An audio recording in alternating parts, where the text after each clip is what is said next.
जय हिंद एवरीवन। तो आज की क्लास में हम अपना पश्चिम बंगाल का टॉपिक क्लियर करेंगे। इससे पहले जब हमने झारखंड की क्लास करी थी तो उसमें हमने ये पढ़ा था कि 1905 में बंगाल का विभाजन हुआ था।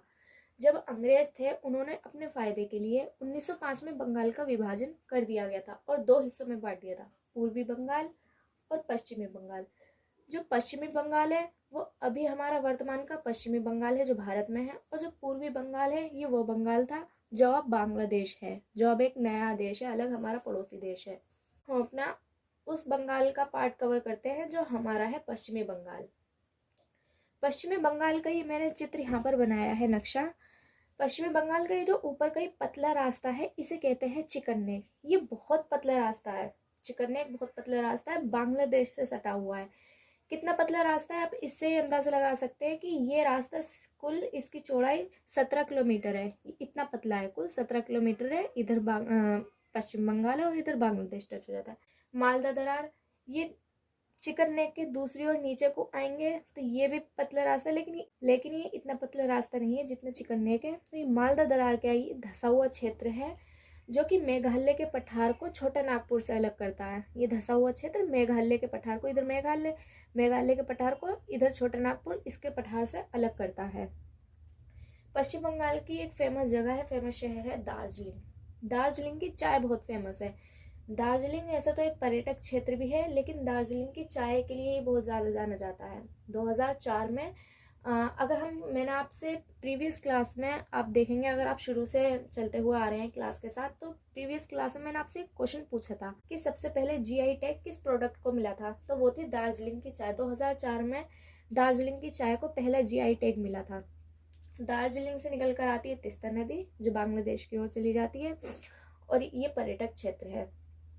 फरक्का में है फरक्का बैराज, ये हुगली नदी पर है। अच्छा, हुगली नदी क्या है? जब गंगा नदी उत्तर प्रदेश, बिहार और पश्चिम बंगाल इन सब एरिया से होती हुई आती है तो वो बांग्लादेश में गिर जाती है, लेकिन उससे ही पहले उसकी एक शाखा मोड़ ली जाती है जिसे कहते हैं हुगली नदी। हुगली की एक शाखा मोड़ ली जाती है। तो इसी हुगली नदी पर एक फरक्का बैराज बनाया गया जो कि कहाँ पर है? फरक्का में, इसलिए फरक्का बैराज कह दिया गया है। पश्चिम बंगाल से सटा हुआ है, मतलब पश्चिम बंगाल के एरिया को नीचे को है न्यू द्वीप। न्यू द्वीप जो है ये इंडिया और बांग्ला से विवादित है तो ये भारत का, लेकिन बांग्लादेश से इसके लिए थोड़ा सा विवादित है।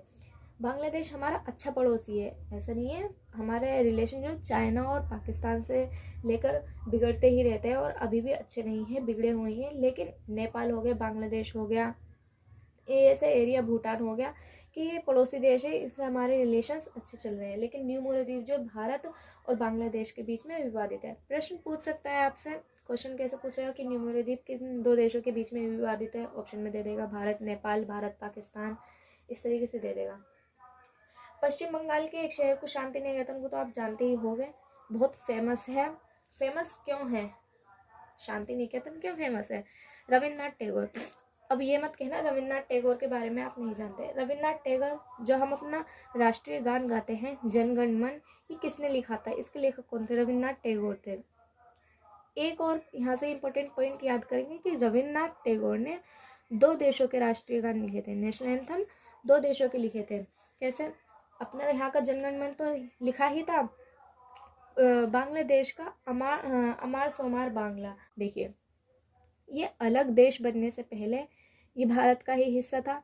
1905 में 1905 से पहले ये भारत का ही एक राज्य था, लेकिन 1905 में बंगाल का विभाजन कर दिया था। विभाजन करने का मतलब ये नहीं कि उसे अलग देश बना दिया गया था, मतलब दो राज्य बना दिए थे। एक राज्य बना दिया था पूर्वी बंगाल और एक पश्चिमी बंगाल।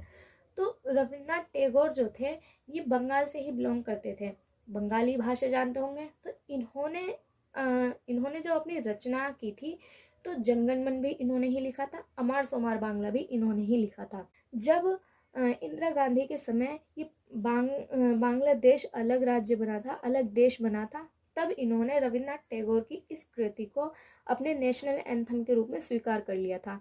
तो लेखक तो रविन्द्रनाथ टैगोर ही थे, इन्होंने रविन्द्रनाथ टैगोर की इस रचना को अपना नेशनल एंथम बना लिया था, वो अलग बात। तो इस तरीके से रविन्द्रनाथ टैगोर ने दो देशों के नेशनल एंथम लिखे थे। अगर मैं आपसे कहूँ पूर्वी भारत का मैनचेस्टर किसे कहा जाता है, तो ये कहा जाता है मुर्शिदाबाद। मुर्शिदाबाद जो था वो बंगाल की प्रारंभिक राजधानी थी। पहले मुर्शिदाबाद जो थी वो बंगाल की प्रारंभिक राजधानी थी। लेकिन अब जो है पूर्वी भारत का मानचेस्टर है। मानचेस्टर मतलब कपड़े का व्यापार ज़्यादा हो। खड़गपुर में पहला आईआईटी बना। आईआईटी के बारे में आप पढ़ते ही हैं, लेकिन पहले की पूछी जाए तो पहला बना था खड़गपुर में। यहाँ से प्रमुख 3 एरिया आप याद रखेंगे, चित्तरंजन, आसनसोल, दुर्गापुर। ये तीनों एरिया, शहर कह लो या क्षेत्र कह लो, ये कहाँ के, पश्चिम बंगाल के बहुत प्रमुख है। चित्तरंजन में रेल इंजन का कारखाना है। तीनों ही औद्योगिक है, याद रखना। चित्तरंजन में रेल इंजन का कारखाना है। आसनसोल एक औद्योगिक शहर है। और दुर्गापुर में है स्टील फैक्ट्री, लौह इस्पात औद्योगिक क्षेत्र है दुर्गापुर। और दुर्गापुर में जो ये स्टील फैक्ट्री लगी थी, यूके के सहयोग से लगी थी। तो पश्चिम बंगाल में हम अपने सारे टॉपिक्स क्लियर कर चुके हैं। पश्चिम बंगाल में इतना ही था। अगली क्लास में हम अपना नेक्स्ट राज्य डिस्कस करेंगे। मुझे उम्मीद है आपको ये समझ में आया होगा। आज के लिए इतना ही, मिलते हैं नेक्स्ट क्लास में। Thank you so much.